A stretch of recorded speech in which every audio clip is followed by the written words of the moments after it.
Hello and welcome everyone. I'm Joe. I'm going to be trying out a new type of video, 5-minute reviews. It's worked pretty good so far on the Nightmare Reviews corner. So here it is on the Sci-Fi corner. So first off, this is going to be about Batman Mask of the Phantasm. This is a movie that honestly I really loved as a kid, but after rewatching it, I find that I notice the flaws more.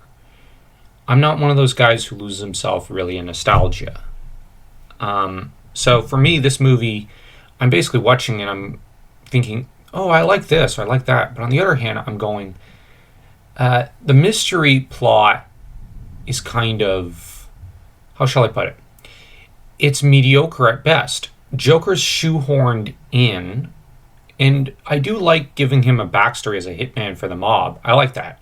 But I would have liked it now that I know about the Red Hood, and I'm not 5 because I didn't know about the Red Hood mantle of Joker that preceded his mantle of Joker. I would have preferred it had we seen the Red Hood mantle. That way you could do a lot more world building for Joker.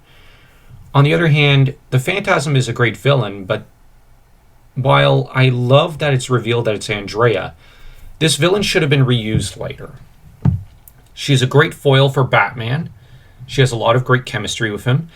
And the truth is that she ends up, or at least could have, put up a great fight against him. But we don't really see the two clash. That is a major flaw of the film. As for Batman, while I do like a lot of the backstory stuff, I have to admit I would have liked to have seen more of his detective side and more of his crime fighting side. And I know people might say, well, he is cracking a mystery. Well, he doesn't seem to figure it out until the end. And I know people will say, well, yeah, that's the idea of a mystery. Yes, but it's in such a way that he really is led by the nose by Andrea and seems more concerned with her than the actual hunting of a serial killer in his city. So in that regard, I just think it would have been great had he had better priorities, or at least a better ability to prioritize what needs to get done.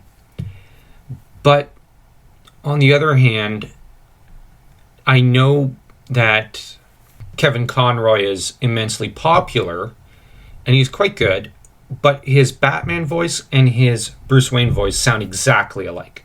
That's always been a problem I had with this series when I was growing up.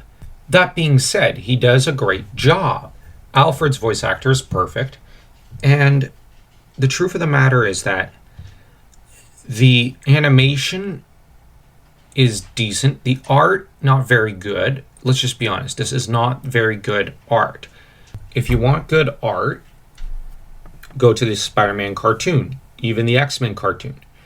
But what the DC animated universe did have was a series of ongoing stories, as you have the Batman animated cartoon, the Superman one, which is a sequel to the Batman one.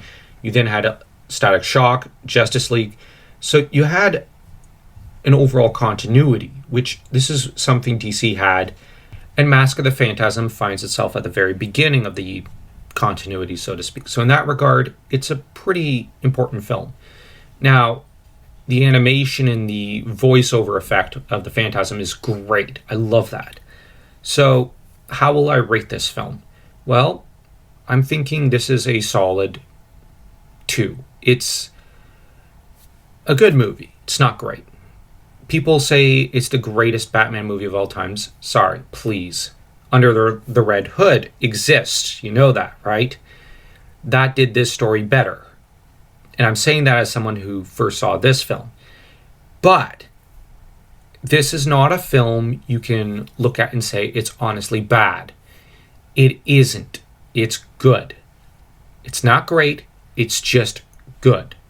And that's all there is to it. Also, you know what is great? Victor Templeson. Check it out. It's available now in paperback edition, and it's on Amazon. So order your copy today, and don't forget to smash that like and that subscribe button.